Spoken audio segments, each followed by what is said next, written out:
প্রিয় বন্ধুরা, আমরা এর মধ্যে বলতে চাই, অনেক ত্যাগ তিতিক্ষার মধ্য দিয়ে গত 17 বছর জেল জুলুম হত্যা নির্যাতন নিপীড়নের মধ্য দিয়ে গত 5ই আগস্ট বাংলাদেশের বৈষম্য বিরোধী ছাত্র আন্দোলনের পরিশেষে এক দফার মধ্য দিয়ে শেখ হাসিনার পতন হওয়ার পরে আমরা আশা করে বসে আছি দ্রুতই বাংলাদেশে একটি গণতান্ত্রিক সরকার হবে।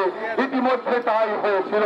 সারা বিশ্বে আমরা দেখেছি এরকম আন্দোলনের পরে দ্রুতই জনগণের কাছে ক্ষমতা হস্তান্তর করা হয়। কিন্তু বর্তমানে আমরা দেখছি কিছু ইসলামিক রাজনৈতিক দল বিদেশিদের প্ররোচনায় বাংলাদেশে নতুন এক ষড়যন্ত্র সৃষ্টি করেছে। এই ষড়যন্ত্রকারীরা গত 17 বছরে জঙ্গি নাটকের বিরুদ্ধতা করে নাই। এই ষড়যন্ত্রকারীরা মাদ্রাসার ছাত্রদের হত্যার বিরুদ্ধে কথা বলেনি।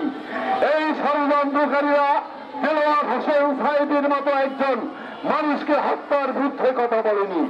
আমরা দেখেছি এরা এখন মসজিদে গিয়ে বিভিন্ন জায়গায় ইসলামকে নিয়ে বিভিন্ন কুরুচিপূর্ণ কথা বলছে। আমাদের নবীকে নিয়ে তারা কুরুচিপূর্ণ কথা বলছে। আমরা জামাতের ইসলামের কথা বলতে চাই।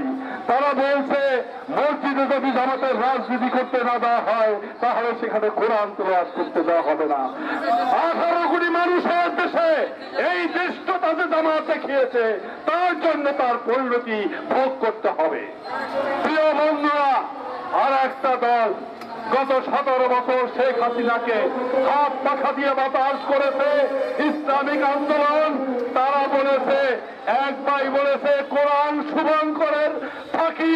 তাকে বলতে চাই, তোমার এই বক্তব্য এদেশের মুসলিম সমাজের বিবেকে নাড়া দিয়েছে। আর এক ভাই বলেছে শেখ হাসিনার কপালে নামাজের দাগ দেখেছে। আমরা নামাজের দাগ দেখি নাই, আমরা দেখেছি ভারতে গিয়ে তিনি কপালে তিলক করেছে।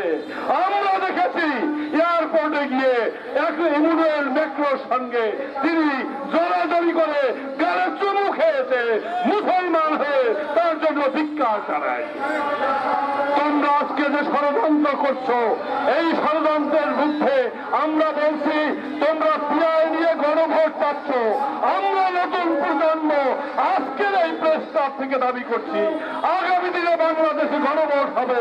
সেই গণভোটে দেখা যাবে 1971 সালে যারা মুক্তিযোদ্ধাদের এদেশের মানুষের নির্বিচারে হত্যা করেছিল তাদেরকে বাংলাদেশে রাজনীতি করার সুযোগ দেওয়া হবে কিনা তাই নিয়ে গণভোট হবে। এবং আমি বিশ্বাস করি তোমরা বাংলাদেশ থেকে বিতাড়িত হবে, বাংলাদেশে আর তোমাদের রাজনীতি করতে পারবে না।